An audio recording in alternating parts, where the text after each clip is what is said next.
Hello, everyone, and welcome to this episode of Crowded Beaker Solves. In our last episode, we did some unit conversions from grams to moles, and in this one, we're doing the opposite. We're taking moles, the amount of substance that we have, and we're going to change it and represent it into grams. So let's get going.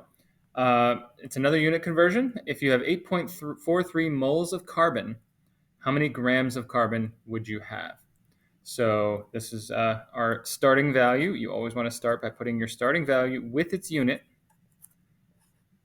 Carbon is just the letter C from the periodic table. That's important.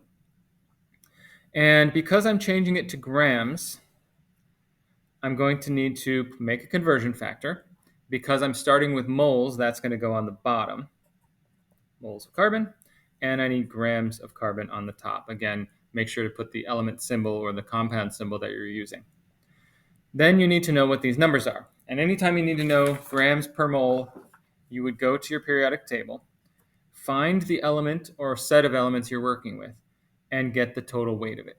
Carbon is 12.011, and that is the number of grams in 1 mole of carbon. Now, I don't have 12 grams. I've got something less than that. So I'm going to end up with less than a mole of carbon. And if I grab my calculator, I will end up with this number in my calculator. I'll let you see it.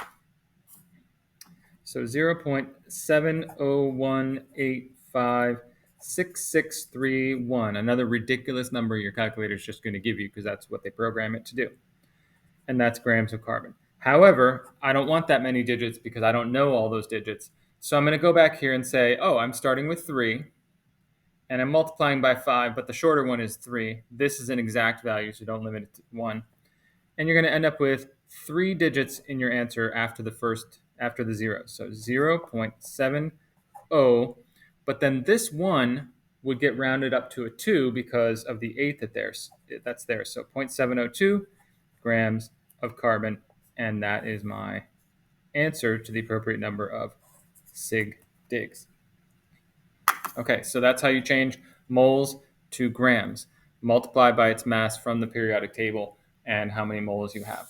So it's your turn. So we'll set up another one here real quick. And this one says if you have 0.062 moles of copper, how many grams of copper would you have? Feel free to pause the video, take a moment and solve it, and then hit unpause when you come back and we will look at the solution.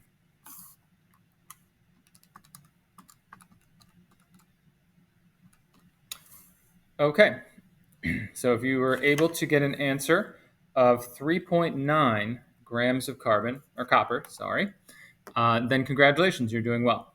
So again, the same idea. Number of moles that we have, 1 mole goes in the bottom. We're trying to get to grams. That's the number from the periodic table, 63.546. And when you find that value for copper, which is right there, you multiply it through. You get another ridiculous number on your calculator, but rounding it to 2 digits because that's what you started with, 3.9 grams of copper. So there you have it, a moles to grams conversion, just the opposite of the grams to moles we did last time.